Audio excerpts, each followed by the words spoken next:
Good morning, જય Shri Krishna. Good morning તો નહીં, ગુડ આફ્ટરનૂન, કેમ કે 11 થઈ ગયા છે આજે.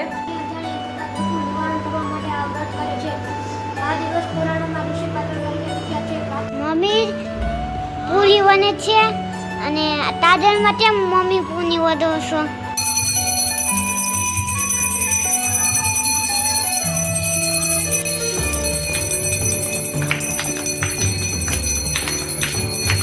ચાલો આપણે જો ગણપતિ બાપાની આરતી કરીને આવી ગયા ઘરે અને જો આરાધ્યા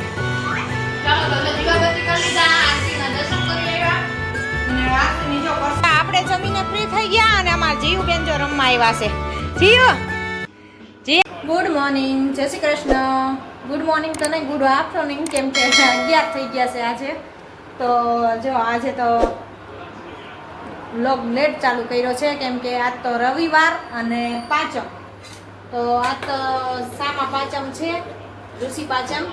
તો આજ તો બધાય પાંચમ રહ્યા છીએ અને પાંચમનું જો ફરાળ અહીંયા બનવા માંડ્યું છે. અહીંયા બનાવી છે જો મોરૈયાની ખીર.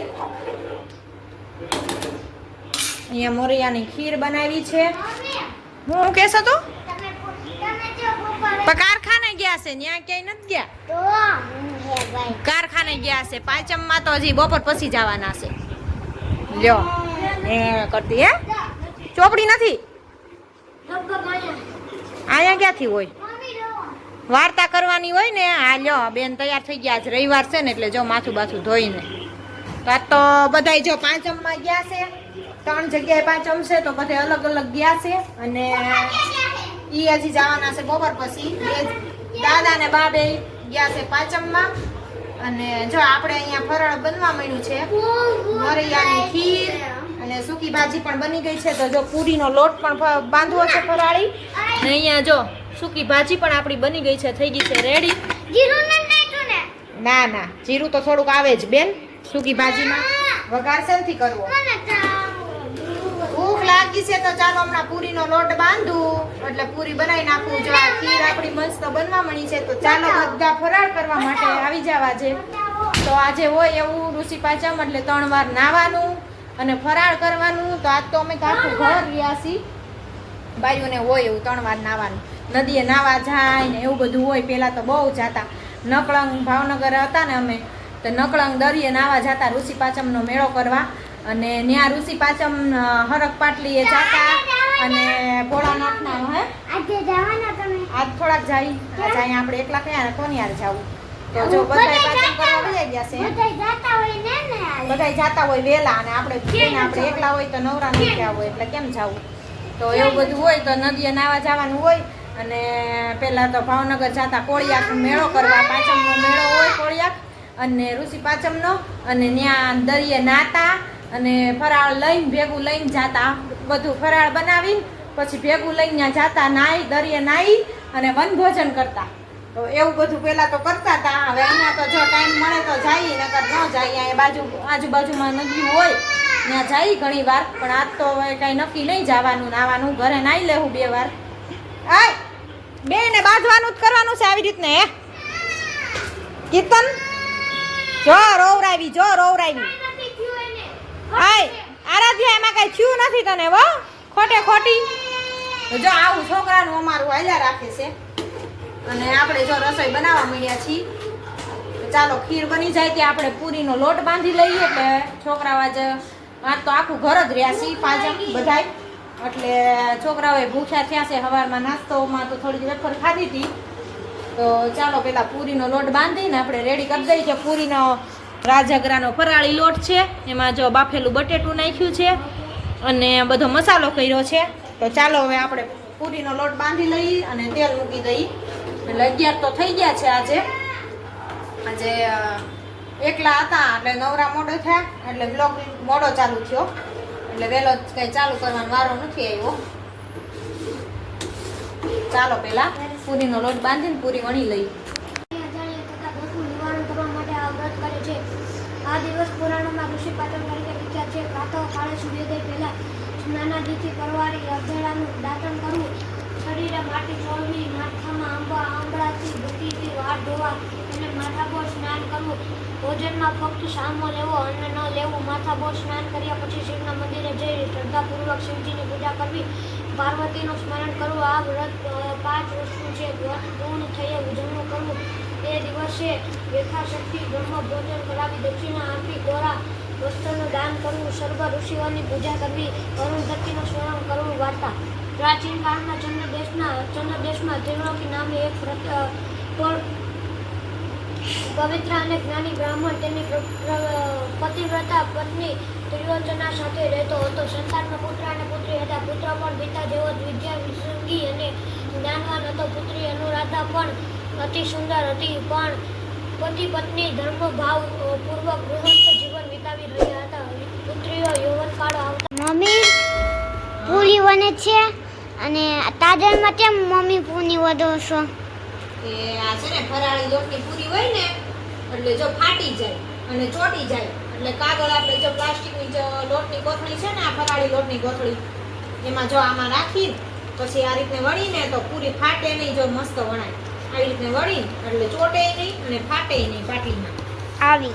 હા, આવી રીતને મસ્ત પૂરી થઈ જાય જો નાની નાની ગોળ અને આમ વળીને તો ફાટી જાય એટલે જો આમાં પહેલા તેલ મુકાઈ ગયું છે પૂરીનું ને અહીંયા વણી લઉં ને ત્યાં તેલ આવી જાય પછી પૂરી તળી લઈએ એટલે તમને ફરાળ દઈ દઉં. પછી તમારે ફરાળ કરવા બેહવું હોય ને ભૂખ લાગી હોય ગેસ ચાલુ હોય તે બંધ ચાલુ છે, ધીમે ગેસે તેલ મૂકી દીધું છે.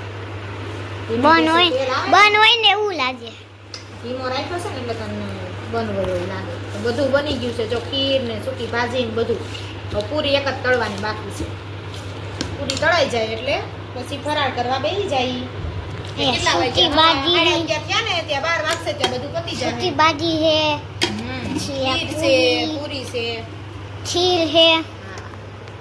તો ચાલો બધા આવી જાવ પાંચમનું ફરાળ કરવા માટે, ઋષિ પાંચમનું.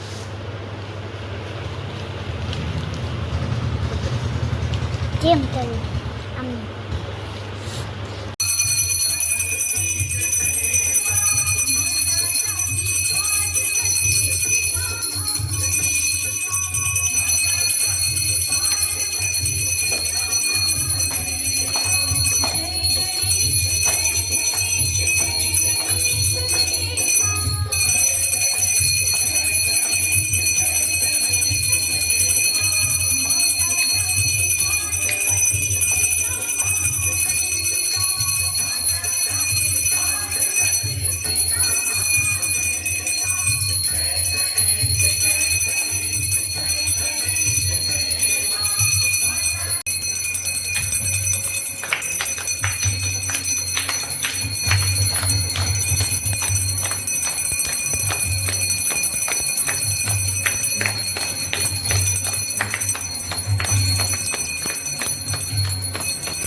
ચાલો આપણે જો ગણપતિ બાપાની આરતી કરીને આવી ગયા ઘરે.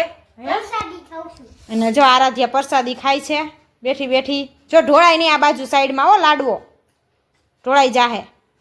તો ચાલો હવે મંદિરે પણ દીવાબત્તી કરી લઈએ આપણે હવે.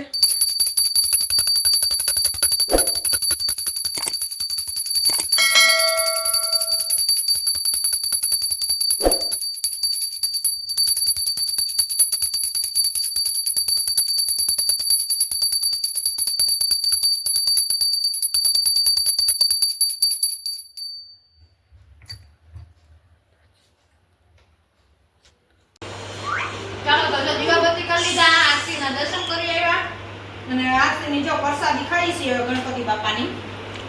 પૂરી થઈ ગઈ. પૂરી થઈ ગઈ, ખાઈ ગયા. રાજુઓ મૂકી દીધો ત્યાં ખાવાનું. આ શ્રેયાસી એટલે લાડવો ન ખવાય ને એટલે લાડવો કાલ ખાવો. તો ચાલો આજ તો જો રસોઈ બનાવવાની તો શાંતિ છે નિરાય. કેમ કે પાંચમ રહ્યા છે તો પાંચમનું જો બધું ફરાળ એમ પડ્યું છે, પૂરી ને બધું, તો આજ રસોઈ તો કઈ બનાવવાની નથી અને બધા પાંચમ કરવા ગયા છે.